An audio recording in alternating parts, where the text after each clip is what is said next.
you don't have to look at it through that spiritual lens. You can just think that we each have, like psychology says that we have like a real self.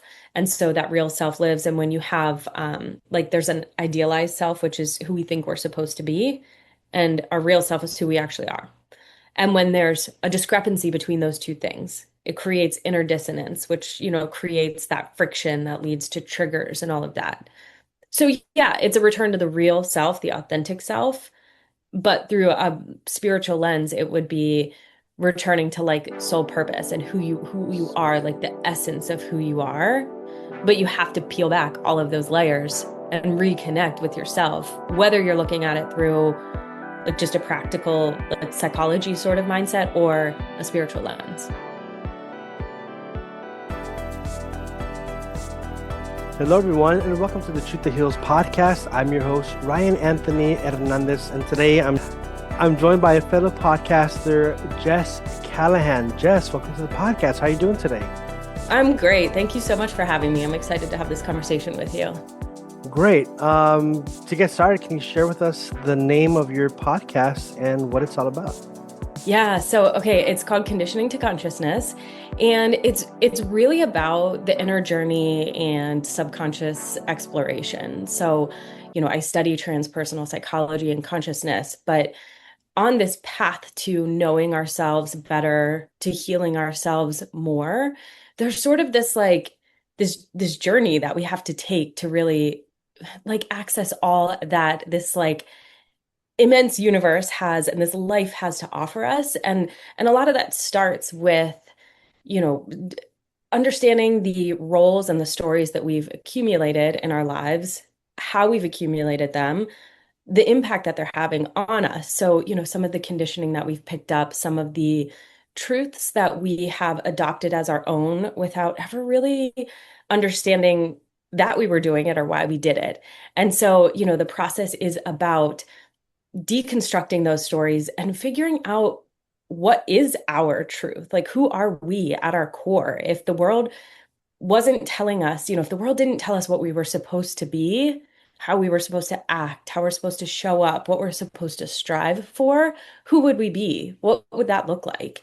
And so it really is this journey of like deconstructing all of that stuff to reconnect with intuition and inner authority and then elevate our own consciousness so we can sort of, follow this path towards some might call it enlightenment or self-actualization.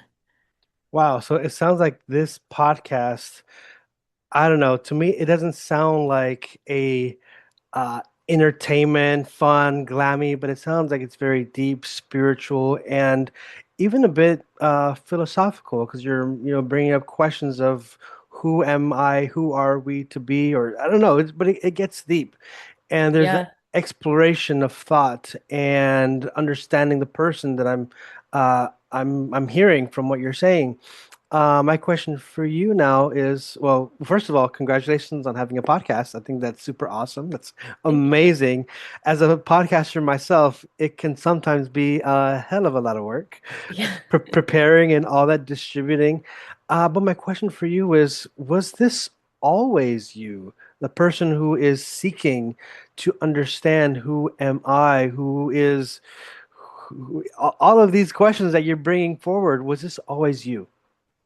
No, actually, not at all. One of the things you mentioned, the podcast being deep, and it is deep. That's been part of my own journey is I think accepting my own depth and being okay with that, knowing that like I'm not like a small talk kind of person. Like I'm sit down with somebody new at lunch and we're probably going to be talking about like childhood wounds within 13 seconds or something like that. It's just, I'm just a deep person. And I think that most of my life I wasn't living in spaces that could hold that depth. And so I hid that depth. And, over the years, really, like, I would say I was a very intuitive and spiritually inclined child. But as I got older, I think like the world sort of hands you this roadmap and says, follow this, right? It's like, for me, the roadmap presented was get good grades in school, go to college, pursue a job where you can make gobs of money,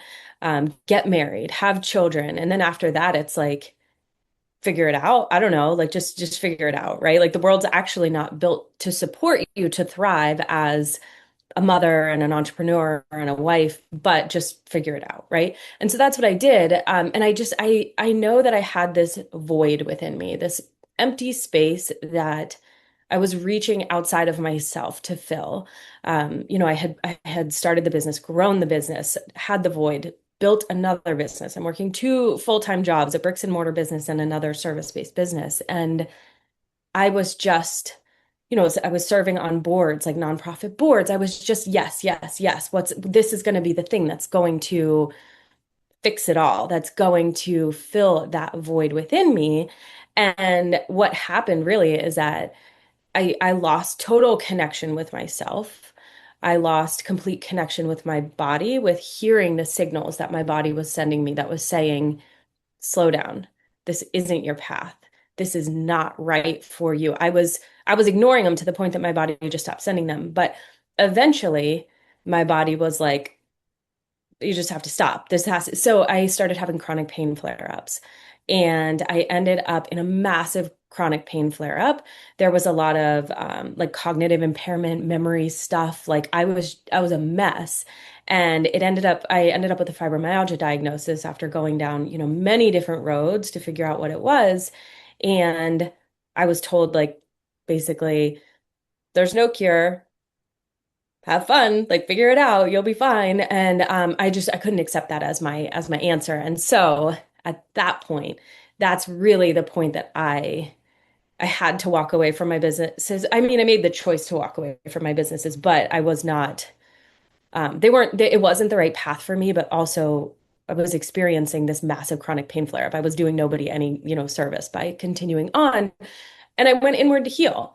And that's really where this journey, the podcast, was born of that moment where I started to understand that it was going to be an inner journey. It was going to be a process of peeling back all of these truths that I had myself adopted as my own and suppressed within myself, my voice, my emotions, my inner authority, my intuition, suppressing all of those was like the root cause of the fibromyalgia, but the podcast was really like about healing all of those things, especially like a voice wound, I would say. You mentioned the word moment. There was a moment. Was this a moment or was this a years accumulated moment? That's a good question because sometimes it's a moment, sometimes it's years. It's like it depends on how you look back on it and how you look at time, I guess. I do know that there was a moment that I had been reconnecting with my own intuition and guidance. And there was a moment that I had a realization that was like, oh, all of it has to go. Like that it's like I gotta wipe the slate clean. But it was a year's unraveling. It was years of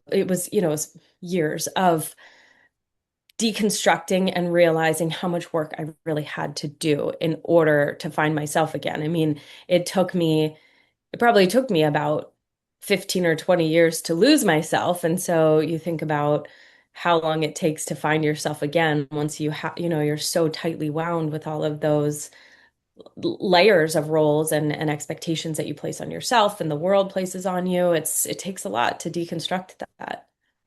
Earlier, you were saying that uh, because I've mentioned about the podcast being quite deep and you being a deep person, but you were saying something about to the effect of hiding that part of you and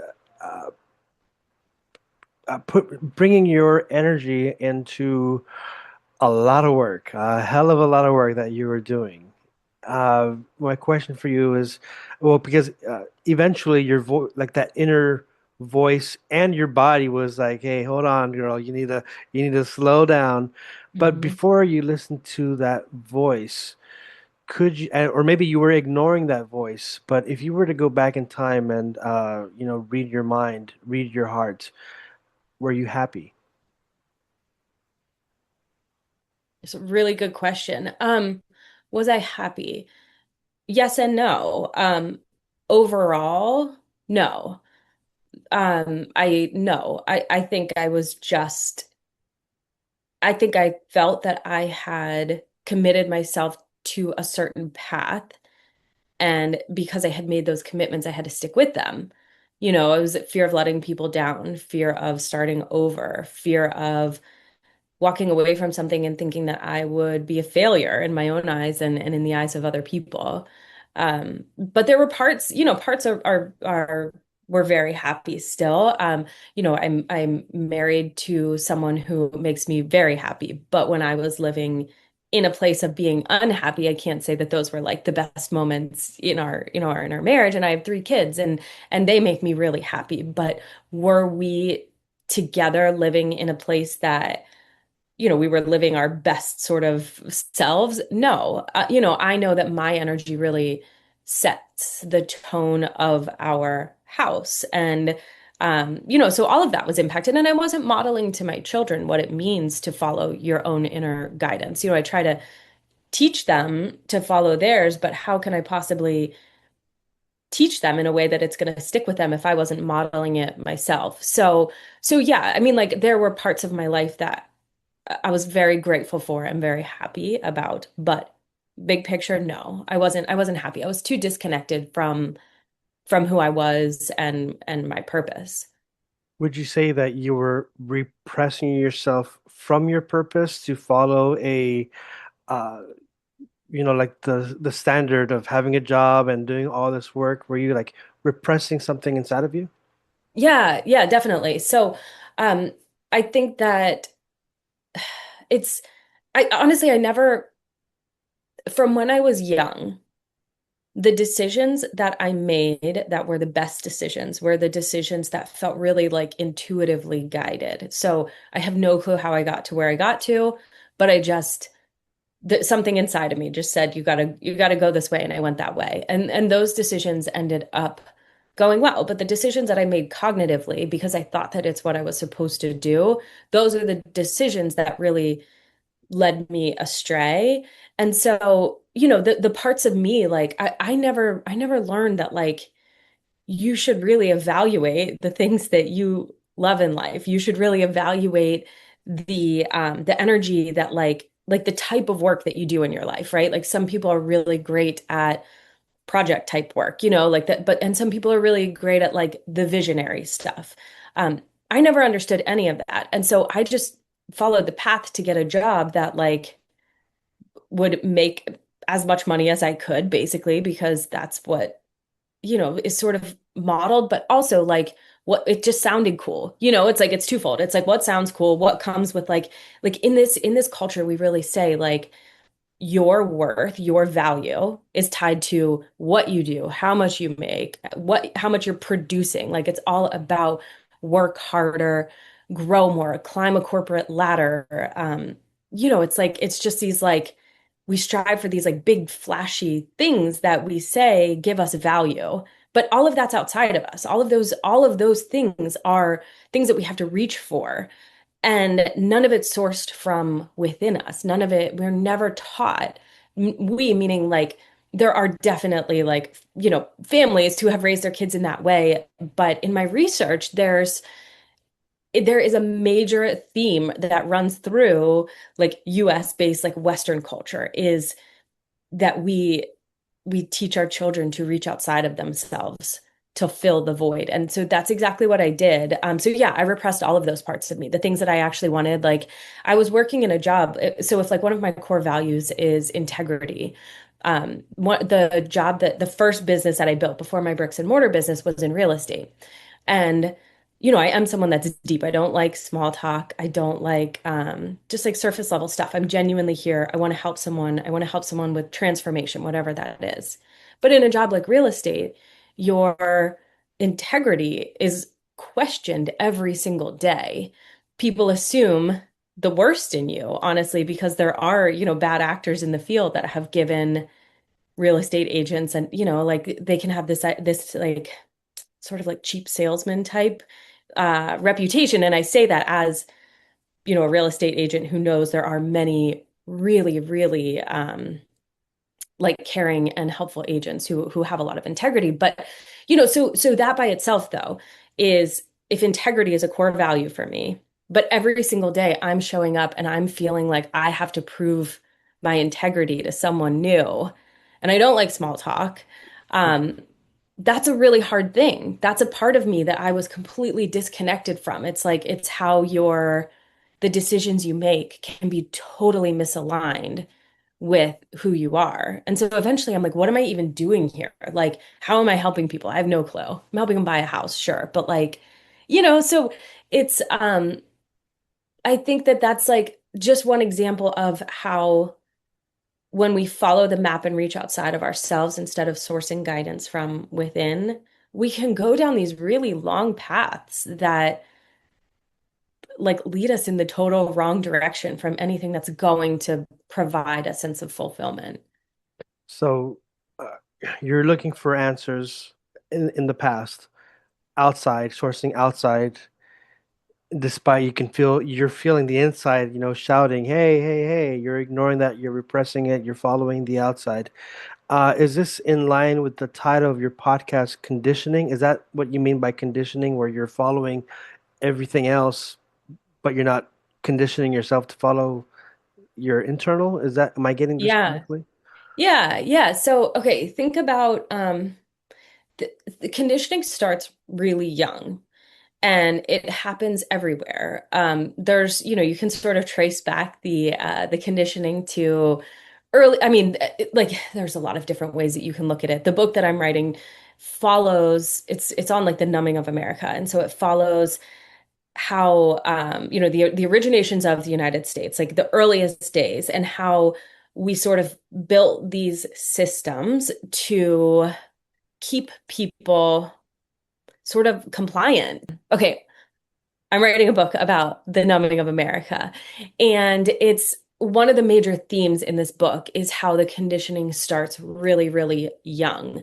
And so if you think about the school system and the child who has to go to the bathroom, and the child raises their hand, the teacher says it's not time to go to the bathroom right now. You can go to the bathroom when the class is over. And so the kid sits there and really just has to go and has to go, but it's more important to sit and be obedient and listen to the teacher. Of course, like she can't have a disruptive class, but like the child is learning that their inner authority, their inner guidance system is not as important as it is to like follow the teacher's orders, right? And so eventually this child gets to the point that they can't hold it anymore and they now wet themselves in class. This child has that can be like traumatic, a trauma situation that they carry because, ridicule, shame, all of those things accumulate. But they've also taught their body that it's my inner signal isn't important. Like I'm overriding what I'm learning for someone else. That type of conditioning happens everywhere. So think about the young child having a temper tantrum in the middle of Costco or something, right? The parent is like, be quiet, shh, stop. And the child gets reprimanded for having big emotions instead of us saying, like, okay, what is my child experiencing? Frustration about something, maybe overwhelm. It's really loud in here. There's a lot of people and there's bright lights. How can we ground my child? Like, how can we get grounded into this moment and like breathe through it? Instead of that, we say, be quiet. Shh. You're embarrassing me, right? I'm embarrassed that my child is having a temper tantrum. And so I want to like ease my discomfort. And so if you think about those things, it's a lifetime of those types of messages that you're as a child and then through the years you're learning. You're disconnecting with inner authority. You're repressing emotions. Your body is having a reaction to an emotion, and somebody else is saying, it's not safe to feel that. Be quiet, stop. And so, like, those are, as you do that over time, you slowly learn emotional expression is not safe. And what the world tells me is more important, what the world is telling me is more important than what my body is telling me. So that's really how the suppression starts. Those are the conditioning elements that we accumulate for lifetime. Some people, for their entire lives, they repress and they suppress, and it's really unhealthy. Like there's research that shows that when you repress emotions for so long, there's a direct link to many chronic illnesses and burnout.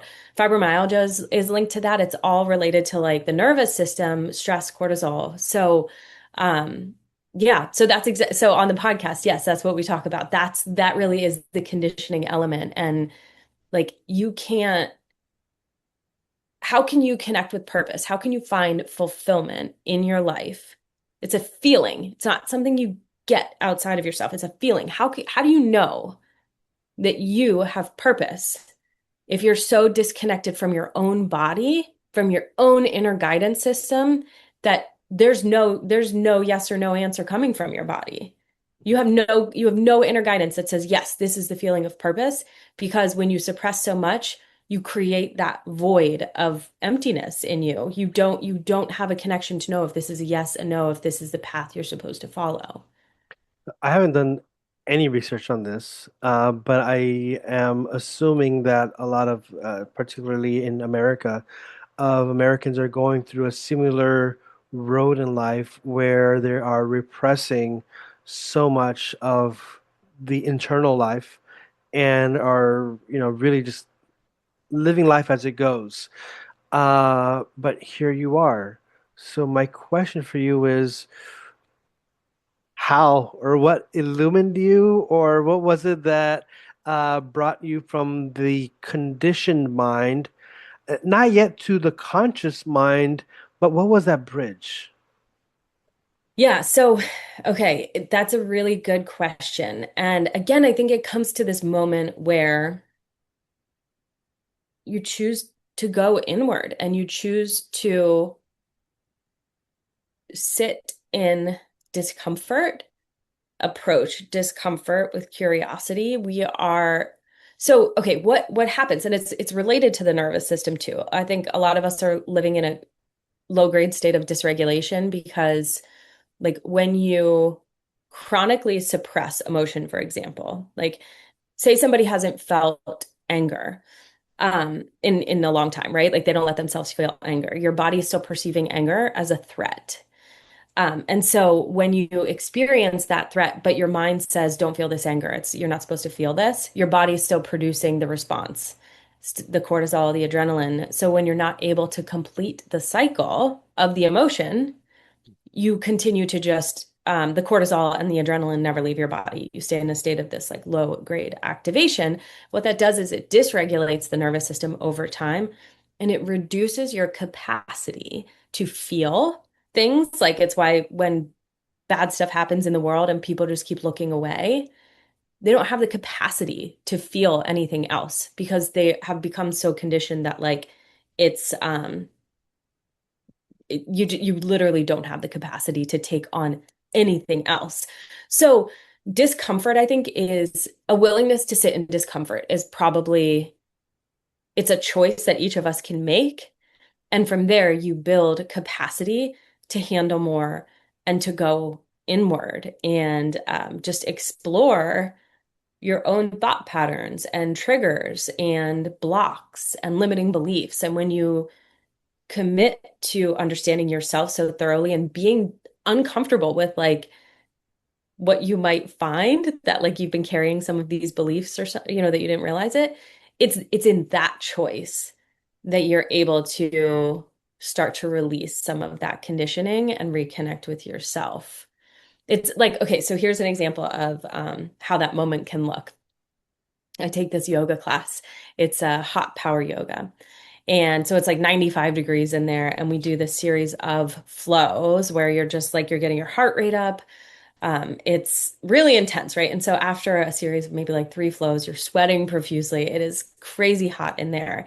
And the instructor says, like, okay, let's sit at the top of the mat. Don't reach outside of yourself. Like you're not reaching for water, a towel. You just sit.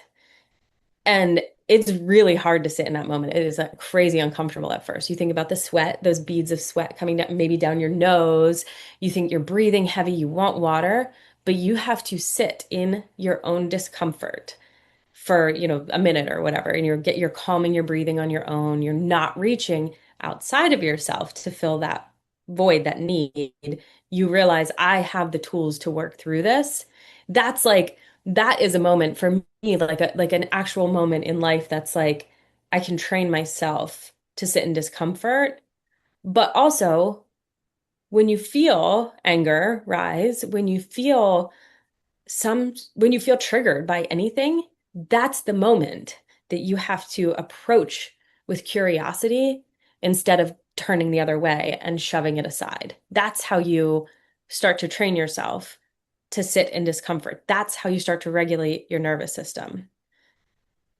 There's the physical strength, which is great, exercise, but there's also that internal strength that all of us have access to, of the mind over the body or mind and body. Mhm. But the discomfort, that's an icky word for many people when they think discomfort, pain, suffering. Get that the hell away from me. Mhm. However, I'm listening and I'm thinking, I'm evaluating, because I've also been in parts of my life where it's like I'm ignoring that internal voice and I'm just Mhm. trying to make it. I'm just trying to survive in society. But I'm in discomfort already. I'm already in a discomfortable place in my life. I'm already suffering. Mhm. So hearing you talking about having that moment of sitting with it, initially for me, like, as I'm listening, it sounds like, oh no, like, why would I sit with discomfort?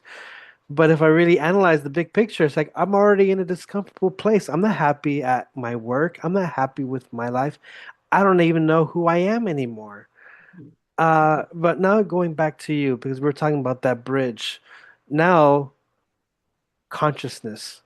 When was it that you, I don't know, officially, or when was there a moment where you recognized that you were embracing uh, a new way of life? Mhm. Yeah. Okay. That's a really good question. And I think I want to revisit the discomfort thing quickly because I think that and actually this ties in. So you're so right to name that like we are all living in there's suffering no matter what. No matter what, we are going to have some like discomfort and suffering in our lives. But do you want it to be the discomfort that you choose or the discomfort that feels like you just have to do it by default? Because once you like choose to sit in discomfort, like you're starting to make those choices that say like, oh, wait a minute, like I actually have control over this. Like I actually get to decide where my discomfort is, how can I reframe something as dis uncomfortable or not? You just start to realize that like you have so much more like sovereignty. You have so much more. You can play such a bigger role in your own life than you are, but you have to take control of it. You have to, and you can't do that through force, domination. Like you can't through disciplining the body to like build, like it's actually a letting go. It's not getting more structured. It's letting Mm. go. It's creating space for quiet, for meditation, for sitting in silence, which is insanely uncomfortable for people.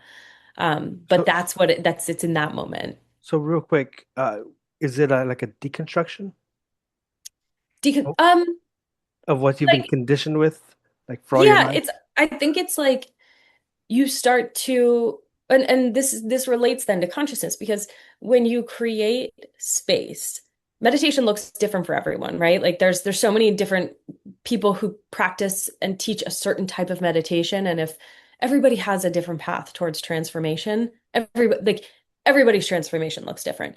There's no one path that works for everyone. And so really, however you can find time to just quiet your mind, it's not like it's in those moments your body is and your subconscious and depending on your connection with consciousness or spirituality like guides you could say connection to the universe if somebody's religious they might say like God or anything else right but like however you receive guidance whether it's from intuition or somewhere else it's communicated usually through your body, sometimes through like intuitive knowings, but you have to create space for those messages to come through. And so, like, you will, your path will unfold itself when you start to spend more time intentionally going inward. And so, the deconstruction happens sort of by default when you have the willingness to keep following whatever it is that comes up, to keep investigating. Why do I keep hearing this same song? And then you tune in, or, in my head, and then you tune in and you're like, oh, like the lyrics of that song actually are speaking to a problem that I'm facing in my life right now. Like maybe I should tune into this a little bit more. Or I'm having a lot of lower back pain and I have no clue why. Like, let's investigate the source of the pain. It can be any signal like that. But when you approach it with curiosity, work through the discomfort, create space for that quieting of the mind, that's when you start to really like understand your path. And so consciousness is really directly related there because so I would say the consciousness part for me was a return to my younger years. I've always been really interested in like psychic experiences. For example, I've been interested in like precognition and telepathy and that sort of thing, right? So, but how does that happen? How does it work? I've been very spiritually minded, but also very scientifically minded. I think that I have an inner need for logic and knowing. I can't just believe something without understanding how it works. Um, and so, okay, so consciousness is something that we experience individually. It's our awareness, right? When you can elevate your consciousness and expand your awareness, your I mean, like that you're basically like living in a more awakened and transformed state, but it's also a collective, that we have a collective consciousness shared between us. And when we all work to improve our own consciousness, it elevates the collective consciousness and brings that like global healing. But it also provides a framework for the spiritual experiences. For me, it is the marriage of science and spirituality. And so, I think that it just I think that there's so much available to us in our lives when we reconnect with ourselves. There's so much when you get that feeling of interconnectedness with the universe and with each other, and when you realize that like we are all just these like tiny people living here, and what are the chances it's one in a billion that we're here in this, and one in billions that we're like here in this moment doing this work, and just like understanding that interconnectedness between us. I think when we're able to tap into that, it's through understanding consciousness.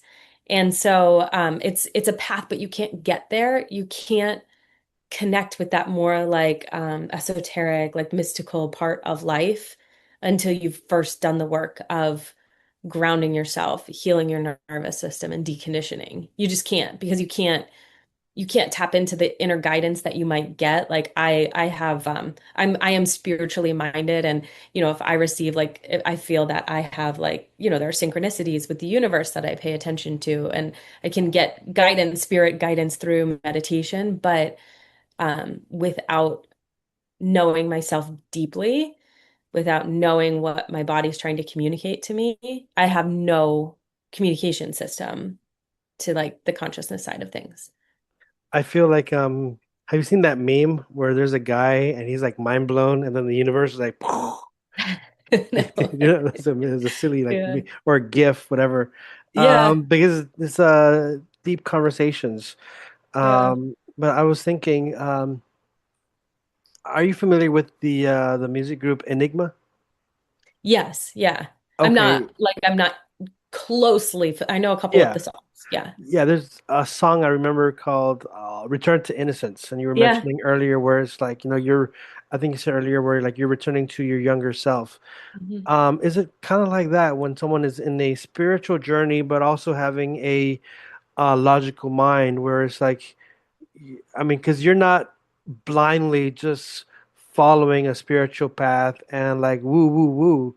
There's Yeah. actually a guided I don't know, like a spiritual journey with the body kind of experience. Uh, but that includes the mind. The mind is Hmm. also included in that journey.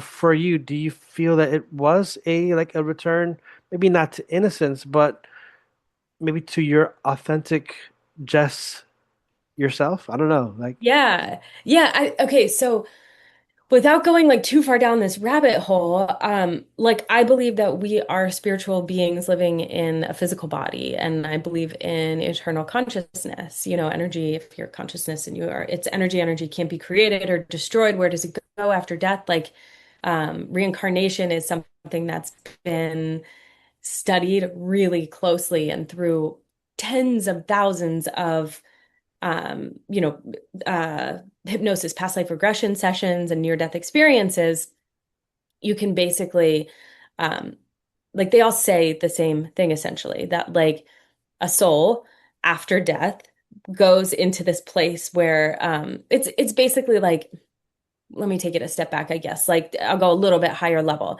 That as the soul reincarnates each time, when the soul comes into this life, it's working on something. So if you think of a diamond, and each lifetime you're polishing another facet of the diamond, right? So you have different, just like maybe there's like past karma that you're working to correct, or maybe there's work that you're here to like help collective consciousness elevate. So whatever it is, you're so when you incarnate, you have these conditions that you have to sort of work through, right? Like, so for me, it was a lifetime of emotional suppression, being figuring out how to deconstruct that stuff.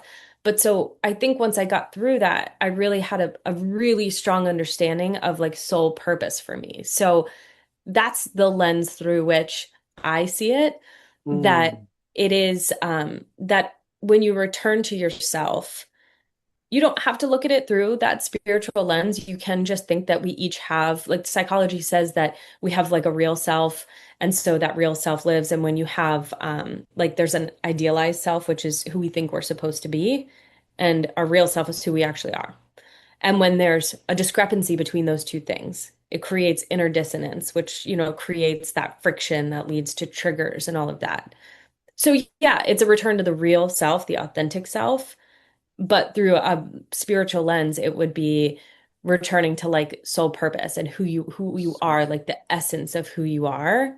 But you have to peel back all of those layers and reconnect with yourself, whether you're looking at it through like just a practical like psychology sort of mindset or a spiritual lens. so we're running a little bit low on time, but I wanted to focus in real quick on your podcast. What is it that people can discover when they tune in? Yeah, so it's it's deeper conversations. I think there's a lot of times that I'm on there just sort of processing the world, and I connect with a lot of people over being just really real about how I'm experiencing some of the what feels really hard in the world for me right now. But then I have interviews. Most of the episodes are interview based. And so, I bring someone on to talk about deconstructing some of these systems. I mean, we have some of the harder conversations about it's funny, I call patriarchy the P bad word, because people hear a word like patriarchy and they're like, ah, no, I don't want to like hear it. And so, but it's a very real system that keeps us disconnected from ourselves and from each other. And so, like, I'll bring on an expert who's researched that deeply, and we'll talk about how it impacts men and women and how we deconstruct the threads of it that live within us. I just had on a medium, somebody who teaches other people how to connect with like the spirit realm themselves so that they can start to receive messages. So it really is anything. We talk about burnout and self-healing and chronic conditions. All of it ties back to some layer of reconnecting with who you are, who you are at your very like essence, and how you can access all that's available to you in this universe. Awesome. And where can they find your podcast? So it's on all the major platforms. You could find it on, Apple and Spotify. I post it on Substack too. Sometimes I miss posting and then they're posted in a different order because, Yeah. human. But And then, yeah, so really I would go to like just, Apple, Spotify, or any of the major platforms. Can you remind us one more time of the title? Yes, conditioning to consciousness. And how about your Substack?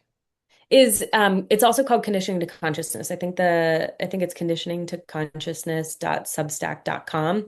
It's mouthful. It's consciousness by itself is like Uh, I'm always like typing fast. I'm like, I just like spell it backwards and wrong and but autocorrect. So conditioning to consciousness.substack.com. And you mentioned very briefly, like in passing, but you slipped it in there, which was great, that you're working on a book. Can you share anything about this? Yeah, the book it actually started as a Substack article and I just started writing it. I started writing about emotional suppression and the numbing of America. And as I wrote, it happened at a moment that I had like pre-recorded podcasts. I was clearing my schedule to start to work on this like course.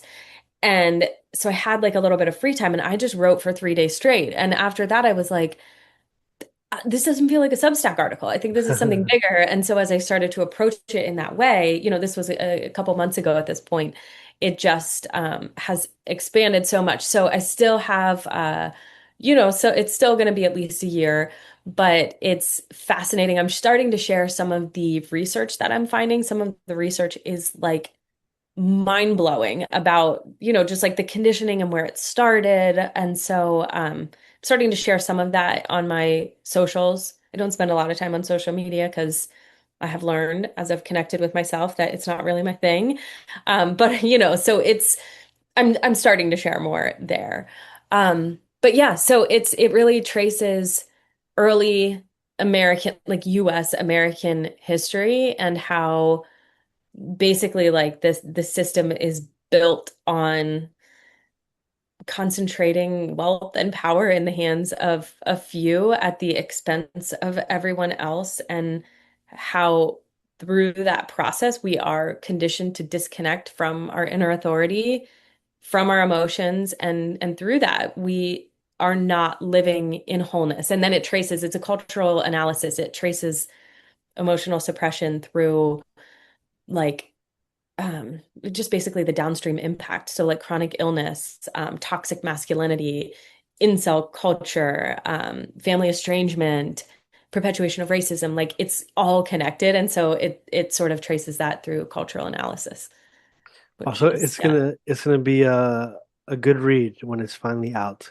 Yeah, yeah, it's been a lot of fun researching it, and yeah, I'm excited to share this body of work with everyone because I really think that our disconnection from inner authority and from genuinely experiencing emotion is it's one of the major contributing factors to why the world feels really broken for so many people right now. So yeah, I'm just excited to keep plugging away and bringing it to life. But I'd love to have you back on once that book is either ready to launch or once it's already launched, so we can get into that. Thank you. And I have 1,000 more questions, but because of time, I will go now to my last question, the question that I ask all of my guests, and that is, Jess, what is your truth that heals? My truth that heals is that we have so much power that lives within each of us, power to live into being exactly who we want to be. We don't have to feel that we're not in control of our lives, or that, we don't have to suffer in the way that we are suffering. But we have to make that choice to go inward in order to overcome all of that. But what's on the other side of that, when you make that choice to sit in the discomfort and to create quiet in your mind, what's on the other side of that is just, it is worth every ounce of that discomfort that you'll sit in. Thank you so much, Jess Callahan, for being an awesome guest here on the podcast. To the audience, thank you for tuning in. I hope you've enjoyed this episode. I have enjoyed this episode. I love all the episodes because it's always a lot of fun to plunge and to dive into people's truth that heals.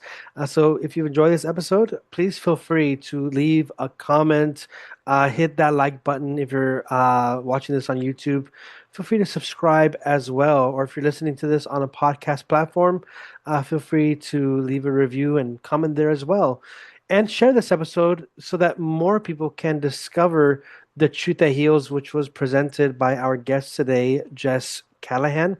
And so that more people can also tune in to her podcast, which is called Conditioning and Consciousness. Am I Conditioning to consciousness. Yep. Conditioning to Consciousness, so that I more know. people can tune into that. And if you would like to help me as well, you can do so by buying me a coffee. And I love coffee. Buy me a coffee at buymeacoffee.com/truth.h7. All of your contributions help me to keep the podcast going, helps me to pay the bills, and of course, helps me to buy more coffee. So thank you to all the listeners.